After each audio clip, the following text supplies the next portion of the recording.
नमस्कार विद्यार्थी मित्रांनो, आज आपण 12 नोव्हेंबर 2024 रोजीचं करंट अफेअर्सचं सेशन बघणार आहोत. तत्पूर्वी तुम्ही या सेशनला लाईक केलं नसेल तर लाईक करा, सबस्क्राईब केलं नसेल चॅनलला तर सबस्क्राईब करा आणि बेल आयकॉनवर क्लिक करायला विसरू नका, म्हणजे तुम्हाला रेग्युलर लेक्चरचे नोटिफिकेशन जे आहे ते मिळत जातील. सुरू करूया आजचं सेशन. पहिला क्वेश्चन आहे, नोव्हेंबर 2025 मध्ये कर्करोगाच्या उपचारासाठी भारतातील पहिल्या स्वदेशी CAR T cell therapy next CAR 19 कुणी सुरू केली आहे? तर आपण जर बघितलं कर्करोगाच्या विरुद्ध लढा देणाऱ्या ज्या पेशी असतात तर त्यांना T4 सेल म्हटलं जातं. आपण जर बघितलं तर ह्या WBC व्हाईट ब्लड सेल्सचा हा एक प्रकार आहे. मग आपण जर बघितलं तर ह्या कर्करोगाच्या पेशीच्या विरोधात किंवा आपल्या शरीराची जी प्रतिकार शक्ती आहे, तर प्रतिकार शक्ती म्हणजे T4 सेल्सच तुम्ही समजा. आपल्या शरीरात जे काही फॉरेन पार्टिकल्स येतात म्हणजे बाहेरचे घटक येतात त्याविरुद्ध लढा देणारे सेल्स असतात T4 सेल्स. मग जेव्हा कर्करोग होतो तर पहिल्यांदा या पेशी ज्या आहेत ते मृत पावतात. मग आपण जर बघितलं तर आता कर्करोगाविरुद्ध लढा देण्यासाठी आपण या पेशींना अजून स्ट्रॉंग बनवत आहोत आणि त्यासाठी कार टी सेल थेरपी जी आहे नेक्स्ट कार 19 ही नरेंद्र मोदीजी यांनी सुरू केलेली आहे. मग आपण जर बघितलं तर ही जी काही थेरपी आहे ही इम्युनो ॲक्ट नावाची कंपनी, त्याचबरोबर IIT बॉम्बे आणि टाटा मेमोरियल हॉस्पिटल या तिघांच्या संयुक्तपणे सहकार्याने ही विकसित करण्यात आलेली आहे. तर या थेरपीचं नाव आहे नेक्स्ट कार 19. मग आपण जर बघितलं तर कार शब्दाचा अर्थ आहे chimeric antigen divert T cell therapy. मग आपण जर बघितलं तर कर्करोगाच्या पेशीच्या विरोधात लढणं हे या थेरपीचं काम आहे. या थेरपीच्या मुळे आपल्या T4 सेल जे आहे त्या मोस्ट पॉवरफुल बनणार आहे आणि त्या कर्करोगाविरोधात चांगला लढा देणार आहे. मग टी पेशी या एका प्रकारच्या व्हाईट ब्लड सेल्सच आहे. त्यांचं प्राथमिक कार्य जे आहे ते सायटोटॉक्सिक आहे, म्हणजे पेशी किंवा आपण जर बघितलं तर ज्या काही कर्करोगाच्या खराब झालेल्या पेशी आहे त्या नष्ट करणे यांचं प्राथमिक कार्य आहे. किंवा जे फॉरेन पार्टिकल व्हायरस वगैरे येतात, बॅक्टेरिया येतात, तर त्यांना नष्ट करणं हे या पेशींचं काम आहे.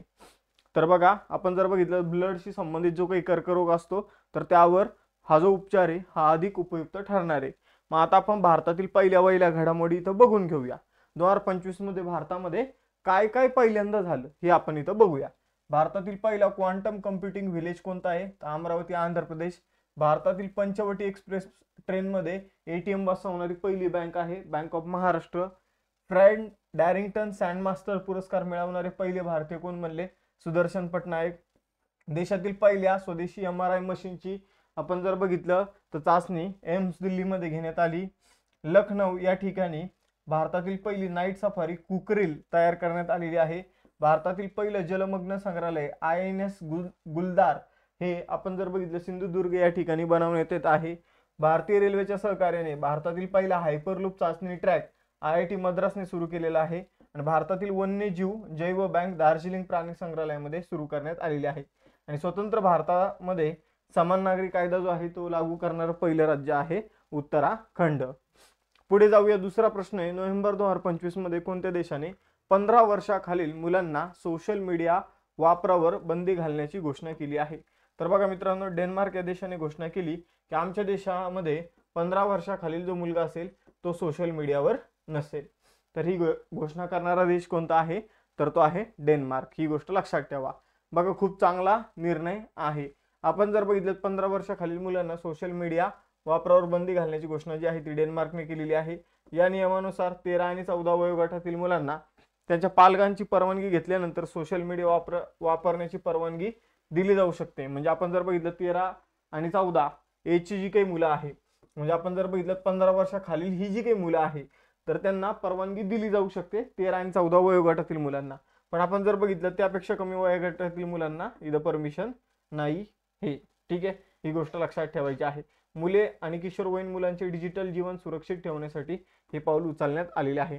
आणि आपल्या देशात कसं होतं तर आपल्या देशामध्ये आपण जर बघितलं तर मुलगा किती लहान असू द्या त्याची लहानपणीच आई वडीलच प्रोफाईल बनवतात आणि आई वडीलच प्रोफाईल बनवून त्याचे फोटो जे आहे ते पोस्ट करत असतात. मग आता हे करणं कितपत योग्य आहे आपल्या देशामध्ये, योग्य आहे की अयोग्य आहे, हे तुम्ही मला कमेंट बॉक्समध्ये थोडंसं एक्सप्लेन करा.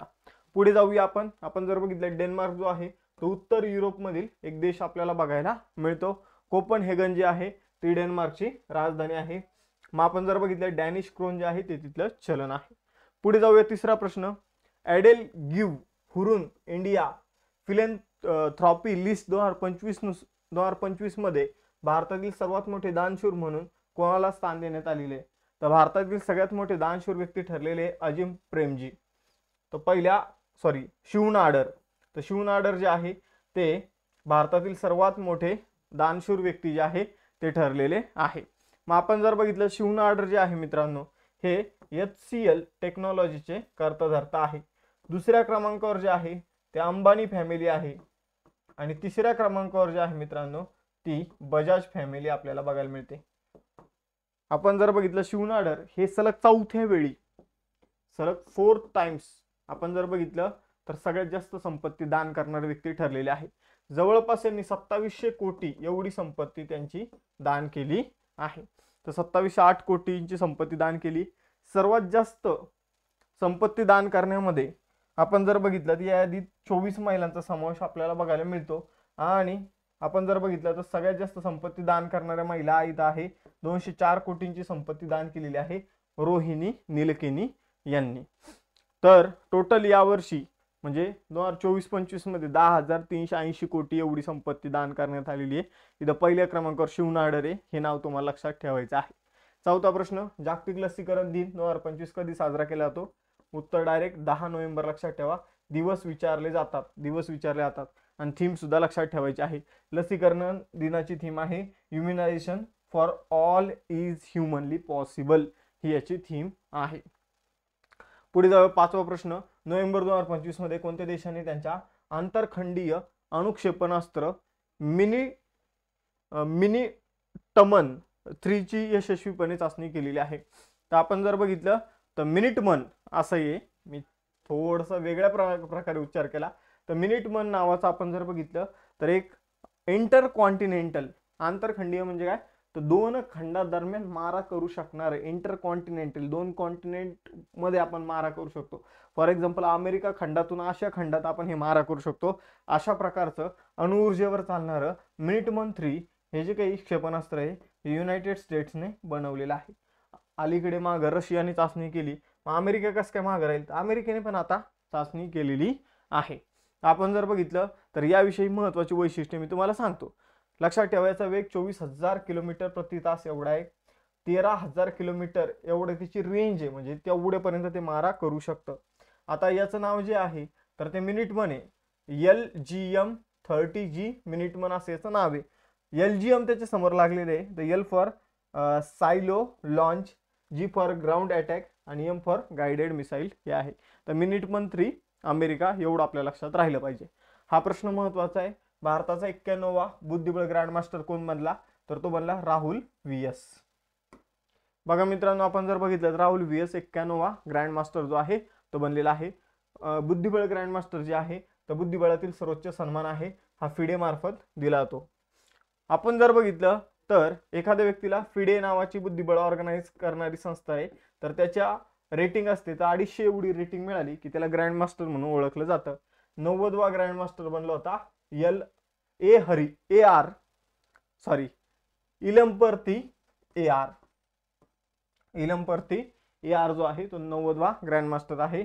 आणि LR श्रीहरी, मी जे उच्चार तोंडात येत होते तर तो याच्या पहिलेचा ग्रँडमास्टर आहे. मित्रांनो, आज आपण यशवंत बॅच जे आहे त्याचे ऍडमिशन जे आहे ते ओपन केलेले आहे. आपण जर बघितलं त्याचे ऍडमिशन जे आहे ते रविवारपर्यंत सुरू राहतील. रविवारपर्यंत या बॅचचे ऍडमिशन सुरू राहतील. त्यानंतर कोणाला हे ऍडमिशन मिळणार नाही. त्यानंतर सोमवारपासून या बॅचचे लेक्चर जे आहे ते सुरू होतील. आणि त्याचबरोबर या बॅचचे ऍडमिशन 499 रुपये फी मध्ये पहिल्या 500 विद्यार्थ्यांनाच मिळणार आहे. त्याचबरोबर आपण वर्दी बॅच 299 रुपयामध्ये सुरू केलेली आहे.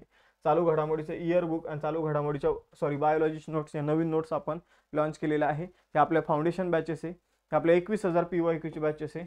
या बॅचेस तुम्हाला ॲप्लिकेशनवर मिळतील.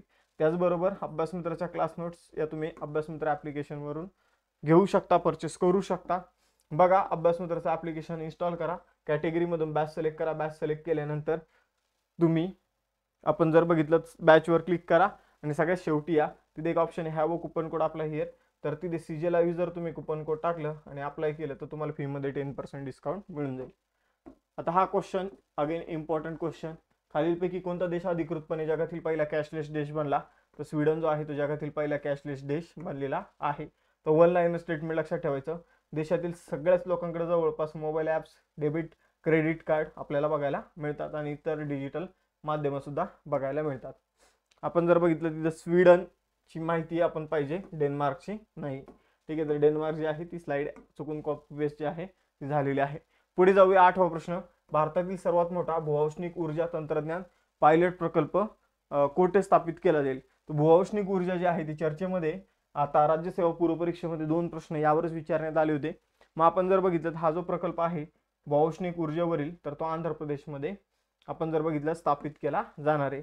आंध्र प्रदेशमध्ये विशाखापट्टणम आणि आराकू व्हॅली इथं स्थापन केला जाणार आहे. आणि भारतातील सर्वात मोठा हा भूऔष्णिक प्रकल्प असणार आहे. हा प्रकल्प एनर्जी इफिशियन्सी सर्व्हिस लिमिटेड द्वारे स्थापन केला जाणार आहे. पुढे जाऊ. 9वा प्रश्न, सक्षम आंतरराष्ट्रीय स्पर्धेसाठी निवड झालेली पहिली भारतीय पॅरा ॲथलीट कोण बनली आहे? तर ती बनलेली आहे शीतल देवी. आपण जर बघितलं जम्मू काश्मीरमधील 18 वर्षीय पॅरा तिरंदाज आहे शीतल देवी, खूप चर्चेमध्ये असतात. तर त्यांची आंतरराष्ट्रीय सक्षम खेळाडूंच्या स्पर्धेमध्ये भारताचं प्रतिनिधित्व करण्यासाठी निवड झालेली आहे. ती आशिया कप 2025 स्टेज 3 मध्ये आपण जर बघितलं तर जिहाद 9 ते 16 डिसेंबर येथे कंपाऊंड स्पर्धेमध्ये भारताचं प्रतिनिधित्व करणार आहे. त्यानंतर जर बघितलं तर हे जेदाह आहे. ठीक आहे, आता एक्झॅक्ट आपण यामध्ये काही करेक्शन असेल तर मी कमेंट बॉक्समध्ये पिन करून देईल त्या ठिकाणाविषयी. पुढे जाऊया. चर्चेतील खेळाडू आपण बघूया. बघा, कोणत्या ऑलिम्पिक पदक विजेत्याला प्रादेशिक सैन्यात लेफ्टनंट कर्नलची मानक पदवी देण्यात आली? तर नीरज चोप्राला ती देण्यात आलेली आहे. ऑगस्ट 2025 मध्ये आंतरराष्ट्रीय ऑलिम्पिक समितीने कोणत्या भारतीय खेळाडूची मानसिक आरोग्य राजदूत म्हणून नियुक्ती केली? तर अभिनव बिंद्रा. 2025 जागतिक बॉक्सिंग अजिंक्यपद स्पर्धेत 57 किलो महिला गटात भारतासाठी सुवर्ण पदक कोणी जिंकलं? तर जस्मिन लंबोरिया हिने जिंकलं. लिव्हरपूल इंग्लंडमध्ये ही स्पर्धा आयोजित करण्यात आली होती. भविना पटेल ही जगातील नंबर 1 महिला खेळाडू बनलेली आहे आणि अमेरिकेतील स्पोकेन येथे झालेल्या ITTF पॅरा टेबल टेनिस चॅम्पियनशिपमध्ये सुवर्ण आणि रौप्य पदक तिने जिंकलेलं आहे. कोणत्या भारतीय पुरुष दुहेरी बॅडमिंटन जोडीने BWF जागतिक अजिंक्यपद स्पर्धेत 2 कांस्य पदकं जिंकली? तर सात्विक साईराज रंकीरेड्डी आणि चिराग शेट्टी यांना अलीकडे कोणता पुरस्कार मिळाला हे तुम्हाला सांगायचे. मोठा पुरस्कार यांना मिळाला होता. 2025 जागतिक युवा स्क्रॅबल अजिंक्यपद स्पर्धा जिंकणारी पहिली भारतीय कोण ठरले आहे? तर ते ठरलेले माधव गोपाळ कामत आणि ही स्पर्धा क्वालालंपूर मलेशियामध्ये झाली होती. डोपिंग उल्लंघनासाठी 4 वर्षाच्या तुरुंगवासाची शिक्षा झालेली खेळाडू कोण आहे? तर एरियोन नाइटन अमेरिकेचा धावपटू आहे. आपण जर बघितलं तर तो आता 4 वर्ष शिक्षा होऊन आता परतणार आहे सप्टेंबर 2025 मध्ये. ही गोष्ट लक्षात ठेवा, त्याला 4 वर्ष शिक्षा झाली होती. पुढे जाऊ. 10वा प्रश्न. 10वा प्रश्न बघा, नोव्हेंबर 2025 मध्ये पंतप्रधान नरेंद्र मोदी यांनी राष्ट्राला समर्पित केलेल्या भारतातील पहिल्या 25 क्युबिट क्वांटम प्रोसेसिंग युनिट आणि फुल स्टॅक क्वांटम चिपचे नाव काय ठेवलं आहे? तर त्यांनी या चिपचं नाव जे आहे ते भाभा QPU-25 असं ठेवलेलं आहे. तर क्वांटम सिक्युरिटी चिप जी आहे ती बनवण्यात आली. पंतप्रधान नरेंद्र मोदीजी यांनी ती राष्ट्राला समर्पित केली. स्वदेशी चिप आहे. आपण जर बघितलं तर 25 क्युबिट आपण जर बघितलं तर QPU ही भारतातील पहिली क्वांटम कम्प्युटिंग चिप आहे जी बेंगळुरू स्थित स्टार्टअप QPI ने विकसित केलेली आहे. ही सुपर कंडक्टिव्ह क्युबिट्सवर आधारित आहे आणि भविष्यातील क्वांटम संगणकामध्ये महत्त्वाची भूमिका बजावण्यासाठी डिझाईन करण्यात आलेली आहे. 11वा क्वेश्चन महत्त्वाचा आहे. नोव्हेंबर 2025 मध्ये भारताने छत्तीसगडमधून कोणत्या देशात फोर्टिफाईड तांदळाच्या दाण्याची पहिली निर्यात केली? तर बघा, छत्तीसगडमधून कोस्टारिका या देशामध्ये फोर्टिफाईड तांदूळ जो आहे तो निर्यात करण्यात आलेला आहे. भारताने प्रथमच प्रक्रिया केलेलं अन्न जे आहे ते दुसऱ्या देशाला पाठवलेलं आहे. तर बघा, कृषी आणि प्रक्रिया केलेले अन्न उत्पादने निर्यात विकास प्राधिकरण जे आहे ॲपेडा जे आहे तर त्यांनी छत्तीसगडवरून कोस्टारिकाला 12 मेट्रिक टन फोर्टिफाईड राईस जी आहे तर त्याची पहिली निर्यात यशस्वी पूर्ण केलेली आहे. मग आपण जर बघितलं छत्तीसगड राज्यातील फोर्टिफाईड तांदूळ जो आहे तर त्याच्या उत्पादनाची ही पहिलीच आंतरराष्ट्रीय निर्यात आहे. मग आपण जर बघितलं तांदळाच्या दाण्यामध्ये लोह, फॉलिक ऍसिड आणि विटॅमिन B12 यांसारख्या सूक्ष्म पोषक घटकांचे मिश्रण करून आपण जर बघितलं फोर्टिफाईड राईस जो आहे तर तो तयार केला जातो. त्यानंतर दुसरी जी काही खेप आहे ती या फोर्टिफाईड राईसची आपण पापुआ न्यू गिनी या देशाला पाठवणार आहोत 20 मेट्रिक टन एवढी. पुढे जाऊ 12वा प्रश्न. कॉलिन्स डिक्शनरीने कोणत्या शब्दाला 2025 सर्वोत्तम शब्द म्हणून घोषित केलं तर तो शब्द आहे वाइब कोडिंग. तो वाइब कोडिंग जो आहे तो कॉलिन्स डिक्शनरीने 2025 सर्वोत्तम शब्द म्हणून घोषित केलेला आहे.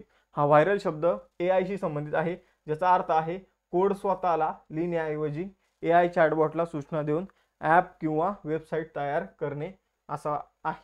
ठीक आहे, तर शब्द लक्षात ठेवा वाइब कोडिंग.